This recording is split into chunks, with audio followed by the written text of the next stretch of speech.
Шановні друзі, триває 62-га доба активної фази російсько-української війни. Протягом доби дещо змінилася воєнно-політична обстановка довкола України. І головний напрямок її змін – це російська терористична активність в Придністровській Молдавській Республіці, так званій, на території нашої доброї сусідки Молдови.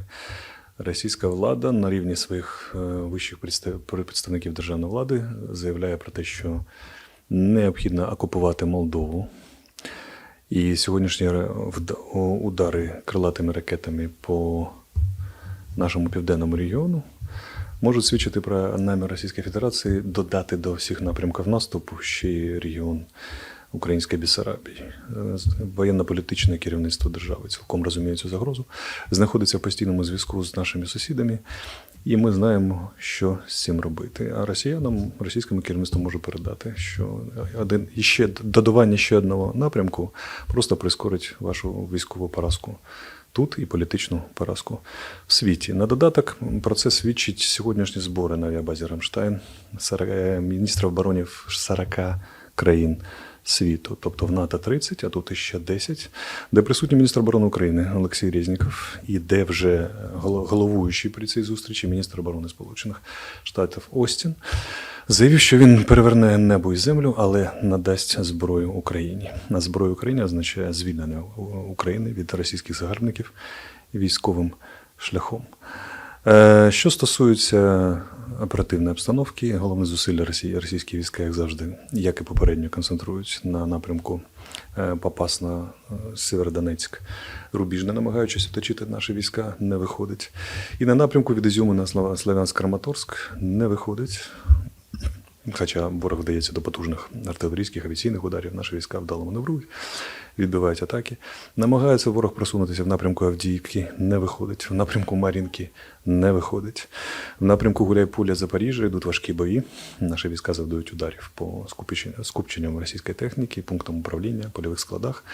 І надзвичайне зусилля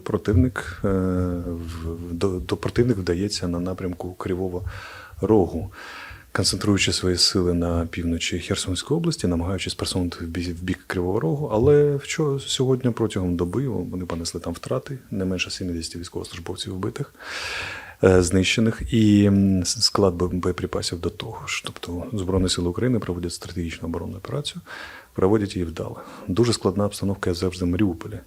Довкола районної оборони наших сил Азовсталь противник продовжує наносити удари.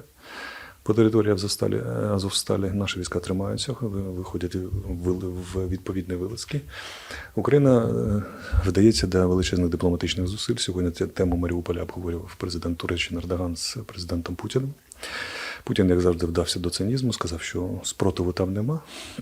Ми вже звільнили Маріуполь, як він сказав, захопили, переводимо на нашу мову. І що найкращий вихід для українських захисників – це щоб Київ надав їм команду здатися. Але наші військові, звісно, не підуть на таку ганьбу. А до того ж нема жодної віри до вправного поводження росіян з нашими військовими в тилу. Ми пам'ятаємо Іловайськ. І пам'ятаємо, що, за словами представників місцевої влади Маріуполя, вчора, коли росіяни оголосили гуманітарний коридор на виходи з Азовсталі, за декілька хвилин по місту виходу нанесли удар артилерію. От така ціна російським домовленостям.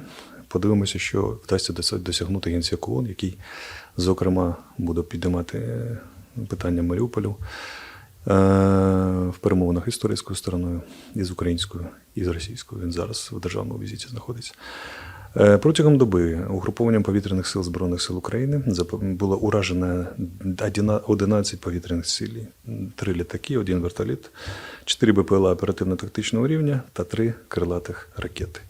На території Донецької і Луганської області за минулу добу відбито 6 атак ворога, знищено 4 танки, 5 артилерійських систем, 13 одиниць броньованої техніки, 15 одиниць автомобільної техніки, 2 паливозаправника і 1 зенітну установку. Хочеться подякувати сьогодні нашим лікарям, які опікуються нашими дітьми.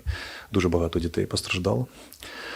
В цій війні лише офіційно по майже 300 дітей загинуло, ще більше поранено, 16 тисяч українців зникли без зв'язку на сьогодні. І ми можемо уявити, скільки ще діток постраждало в тому самому Маріуполі та в інших містах, де не дійшли ще українські війська, і ми не можемо